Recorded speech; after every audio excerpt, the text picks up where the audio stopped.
Shalom, shalom, bom dia, igreja. Que a graça, que a paz, que o amor de Cristo Jesus esteja invadindo os seus lares nessa manhã. Vamos orar, vamos fechar os nossos olhos, elimine todas as distrações. Agora, papaizinho querido, nesse momento nós estamos entrando em tua presença. Eu quero te pedir que os teus anjos, que o teu doce amor, que o teu doce Espírito Santo esteja nesse momento invadindo os seus lares, que no nome de Jesus você sinta aí da sua casa, que você sinta aí da sua casa a doce presença do Espírito Santo. Oh, aleluia, Jesus. Que nesse momento você sinta o abraço do Espírito Santo. Você pode ter acordado aflito, angustiado, e nesse momento eu profetizo sobre a tua vida o amor, a paz de Cristo Jesus inundando o teu ser. Arayande que te vas, namiande que ramariande que te nuyandeias, arabaia cante vaias. Tu ainda irás cantar, igreja. Tu ainda irás cantar na presença do Senhor. Descansa o teu coração. Descansa o teu coração. Põe diante dele nessa manhã todas as tuas aflições, tudo aquilo que te incomoda, tudo aquilo que gera em você ansiedade. Entrega ao Senhor nessa manhã, em nome de Jesus. Em nome de Jesus. Amém, amém. Nessa manhã vamos falar: quem casa, quer casa. O nosso devocional dessa semana, esse é o nosso devocional pela manhã, para que a palavra do Senhor nos ensine, nos instrua, nos corrija, né? E nós estamos falando sobre um lar que agrada a Deus. Gênesis 2, 24, a palavra do Senhor nos diz o seguinte: por isso, deixa o homem, pai e mãe, e se une à sua mulher, tornando-se os dois uma só carne. Amém? Essa é a instrução para a instituição, para o projeto criado por Deus, chamado família. Amém?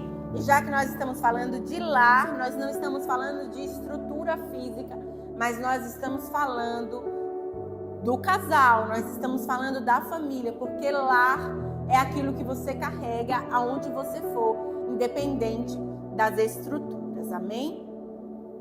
Os pais são responsáveis pela criação, educação e formação dos seus filhos. Devem acompanhá-los intensamente e ajudá-los em cada fase da sua vida, como nós vimos no devocional de ontem, como nós vimos na palavra que o Senhor nos trouxe, nos corrigiu, nos ensinou como pais.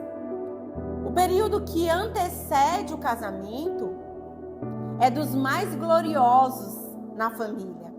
A expectativa de um sonho a ser realizado, a alegria de ver os filhos edificando um novo lar, os preparativos para a cerimônia, enfim, cada detalhe minuciosamente preparado. Igreja, o meu filho é tão pequenininho, o meu filho ainda não fez nem 3 anos. Mas antes mesmo dele nascer, eu já orava pela esposa dele. Antes mesmo, antes mesmo dele nascer, quando ele ainda estava sendo gerado no meu ventre, eu já abençoava a esposa dele, a família dele, os filhos dele, os meus netos. E você, como pais, também devem fazer isso. E agora, quando na leitura desse devocional dessa manhã, eu falo para vocês sobre essa alegria que vós, como pais, terão naquele momento que os seus filhos se casarão. Olha quanto regozijo, quanta alegria haverá em teu coração. Ver que os teus filhos não se perderam, mas ver que as tuas orações, o teu clamor pela vida dele foi atendido. Que os esforços que você fez para ensiná-lo, para corrigi-lo, o quanto valeu a pena. Alguns pais conseguem abençoar os filhos com uma casa própria. Outros não têm a mesma condição, mas fazem o melhor que podem e os ajudam em tudo. No entanto, existe um princípio ao qual alguns filhos e pais não têm prestado muita atenção. é o que está mencionado no versículo que nós lemos. Deixar pai e mãe. Existe um ditado popular que diz: quem casa, quer casa. Os pais devem conscientizar os filhos quanto à necessidade de ter o seu cantinho, onde poderão estabelecer o seu ninho. Não devem se casar com a expectativa de morar na mesma casa dos pais, pelo fato de ser muito espaçosa, ou pela comodidade de não precisar ter mais gastos. Também morar no mesmo lote de igual modo fere o princípio da Bíblia de deixar pai e mãe. Afinal de contas, você vai estar dentro do mesmo terreno.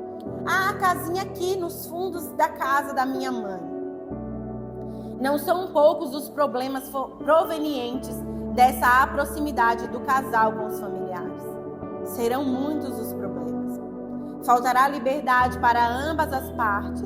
Também poderá ocorrer interferência por parte dos pais, causando conflitos entre o casal. O certo é que alguns pais não conseguem se desgrudar dos filhos e alguns filhos não se dispõem a cortar o cordão umbilical dos seus pais. Permanece uma codependência. Independente os filhos de amadurecerem. Isso impedem os filhos de amadurecerem, terem suas próprias experiências e ainda exigirem dos pais uma responsabilidade que não é mais deles. De certo, não é isso que acontece? Se os filhos estiverem na casinha, nos fundinhos do terreno dos pais, ou se estiverem fazendo parte da mesma casa que pertence aos seus pais, não querá ele receber dos seus pais o mesmo que ele recebia quando estava solteiro em casa? Não achará ele que é de responsabilidade do seu pai, da sua mãe, continuar dando mantimento para ele? Então ele não vai gerar suas próprias experiências, ele não vai gerar suas próprias dificuldades que o levarão a crescer. O meu filho vai ficar aqui na minha casa porque ele não tem condições no momento. Deixa ele alugar uma casa, porque com pouco dinheiro que ele tem, ele vai aprender a ter responsabilidades. Aluga a casa e vai morar. E você, como pai, você vai ajudar o seu filho da forma com que você pode. Você pode ir lá, você pode visitar, você pode orar, você pode abençoar. Você pode levar, tá faltando 1 quilo de arroz, você pode levar o arroz para seu filho. Dizer a ele, você pode contar comigo na dificuldade. Mas trabalhe, você vai vencer. Mas seu pai também já passou por dificuldade um dia e nós vencemos. Sabe, nós como pais precisamos estar atentos a esse mandamento. E nós também como esposo, como esposa, precisamos estar atentos a esse princípio. Perdão, eu falei mandamento é um princípio. Sair do meio da parentela. Esse foi o princípio que Deus também deu a Abraão para abençoar Abraão. E assim lá no início também Deus falou para o homem: se unirá a sua mulher a uma só carne e deixará pai e mãe. Agora você é uma só carne com a sua esposa. Você é uma só carne com o seu esposo. Os problemas vocês vão enfrentar juntos. Não é para acontecer um desentendimento e você ir para a casa da sua mãe e do seu pai e falar mal do seu esposo. Não é para acontecer um desentendimento com a sua esposa e você ir para a casa do seu pai e da sua mãe e falar mal da sua esposa. O que é que você está gerando? Matando a sua esposa e o seu esposo, falando mal dela. Porque a palavra de Jesus disse assim: de certo que no mandamento de Moisés ele disse que aquele que matar, aquele que mata o seu irmão com uma faca, com uma arma, com o que seja, está matando ele. Mas eu digo a vocês que aquele que fala mal do seu irmão está matando ele para o outro. Porque quando você fala mal da pessoa para outras pessoas, você gera nelas um distanciamento. Então você mata aquela pessoa, você mata a reputação daquela pessoa. Então o que é sábio isso como marido, como esposa, você ir falar mal para os seus pais daquela que você é uma só carne. Se você está falando mal dela, então o mesmo mal está sobre você. Porque agora você é uma só carne com ela. Agora você é uma só carne com ele. Então nós precisamos nos atentar. Igreja, existem princípios, existem ensinamentos na palavra de Deus que nos traz clareza. Então que nessa manhã possa ser gerado em vossos corações a consciência de que você é uma só carne com o seu esposo, de que você é uma só carne com a sua esposa, e que tudo que vocês vão enfrentar juntos, para a glória de Deus Pai, em nome de Jesus. Pai, no nome de Jesus, gera unidade,